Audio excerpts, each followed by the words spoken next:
Hello guys, সবাই কেমন আছেন? আশা করছি ভালো আছেন। আমি আমার আজকের টিউটোরিয়ালে আপনাদের সামনে উপস্থাপন করব কিভাবে পাস্ট ইনডিফিনিট টেন্সের ভয়েস চেঞ্জ করতে হয়, অর্থাৎ কিভাবে পাস্ট ইনডিফিনিট টেন্সের অ্যাক্টিভ থেকে প্যাসিভ ভয়েসে রূপান্তর করতে হয়। আপনারা একটু লক্ষ্য করলে দেখতে পারবেন এর স্ট্রাকচারটি হবে অবজেক্ট হবে সাবজেক্ট প্লাস ওয়াজ অথবা were plus V3 plus by plus সাবজেক্টের অবজেক্টিভ ফর্ম।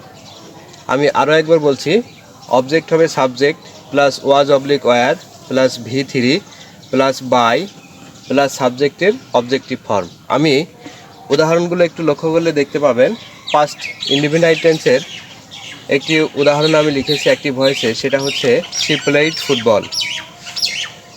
এখানে প্যাসিভ হবে, প্রথমে অবজেক্ট হয়ে যাবে সাবজেক্ট, অর্থাৎ ফুটবল চলে আসবে সামনে, তারপরে ফর্মুলা অনুযায়ী ওয়াজ বা ওয়ার।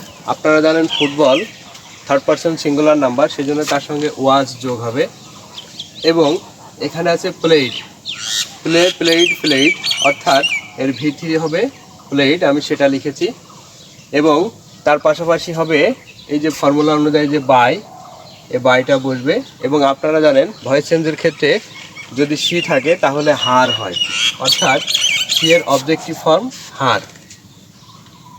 একইভাবে সেকেন্ড ওয়ান অ্যাক্টিভ ভয়েসে আপনারা লক্ষ্য করলে দেখতে পাবেন আমি লিখেছি উই অ্যাড সাম ফ্রুটস।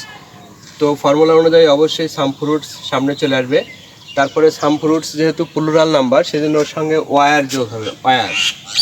তারপরে অ্যাটের V3 হচ্ছে ইটেন, আপনারা জানেন ইট, অ্যাট এবং ইটেন। তারপরে ফর্মুলা বাই, অর্থাৎ সূত্রের যে বাই সেটা বসবে। এবং আপনারা জানেন উই থাকলে তার অবজেক্টিভ ফর্ম হয় আস। সুতরাং আশা করছি আমার আজকের ভিডিওর মাধ্যমে আপনারা পাস্ট ইনডিফিনিট টেন্সের কীভাবে অ্যাক্টিভ ভয়েস থেকে প্যাসিভ ভয়েসে রূপান্তর করতে হয় তা বুঝতে পেরেছেন। পরবর্তী ভিডিওতে আবার দেখা হবে। আল্লাহ হাফেজ।